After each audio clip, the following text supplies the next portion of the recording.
Hello, my name is Eugene Lunning, and I'm one of the founders of Sea Heart Press. Like so many of you, our staff has favorite authors, and of course, one of our favorites of all is C.S. Lewis. So we're delighted to offer to you a recording, in fact, one of the last remaining recordings from the BBC recordings that eventually became the text of Mere Christianity. So sit back, relax, and open your heart to the glories of what C.S. Lewis is about to offer to us. Now, here I've got a rather difficult thing to say. On the one hand, it isn't true that we shall lose our personal differences by letting Christ take us over.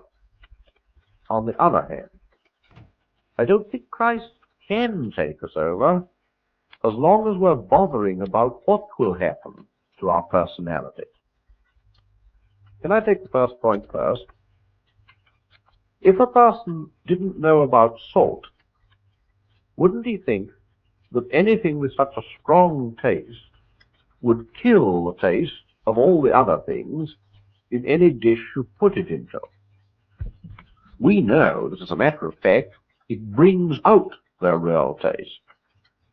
Well, it's rather like that with Christ.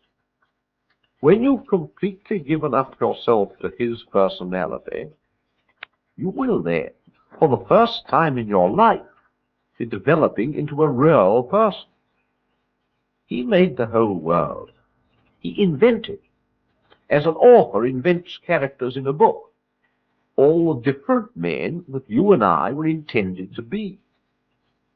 Our real selves are, so to speak, all waiting for us in him. What I call myself now is hardly a person at all. It's mainly a meeting place for various natural forces, desires and fears, etc., some of which come from my ancestors, and some from my education, some perhaps from devils. The self you were really intended to be is something that lives not from nature, but from God. At the beginning of these talks, I said there were personalities in God. Well, I go further now. There are no real personalities anywhere else. I mean, no full, complete personalities.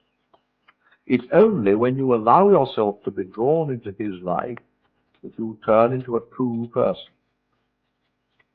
But on the other hand, it's just no good at all going to Christ for the sake of developing a fuller personality. As long as that's what you're bothering about, you haven't begun.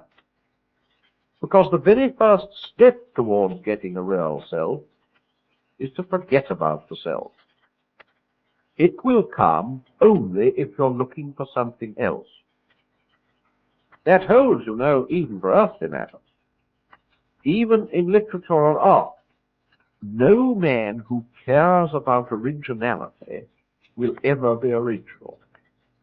It's the man who's only thinking about doing a good job or telling the truth who becomes really original and doesn't notice it. Even in social life, you'll never make a good impression on other people until you stop thinking what sort of impression you make.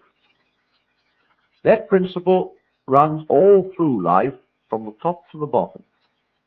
Give up yourself and you'll find your real self. Lose your life and you will save it. Submit to death, submit with every fiber of your being, and you'll find eternal life. Look for Christ and you'll get him, and with him everything else thrown in.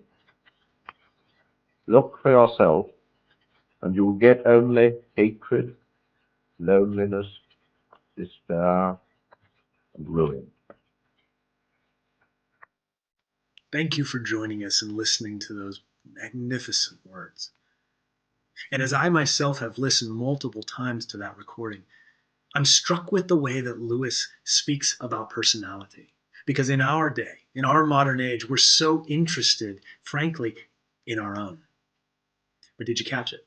Early on, and then again multiple times throughout that recording, Lewis speaks to the personality of Jesus. That was the great fascination of Lewis's life after he met that man. And our staff at Sea Heart Press hopes that this recording, as well as some of our others, would draw you toward the personality, not our own, but the personality of Jesus. How are you coming to know him in the Gospels, in your own personal walks with him? What is it like to get to know him better day by day? Because, like Lewis says, the more we become enamored with that personality, the more our own sense of ourself strangely dims and we begin to follow. So, again, thank you for watching. Thank you for being a part of our community. We would love to hear from you. So, place some of your comments below. Tell us what's striking you in this particular listen. Thank you for joining us.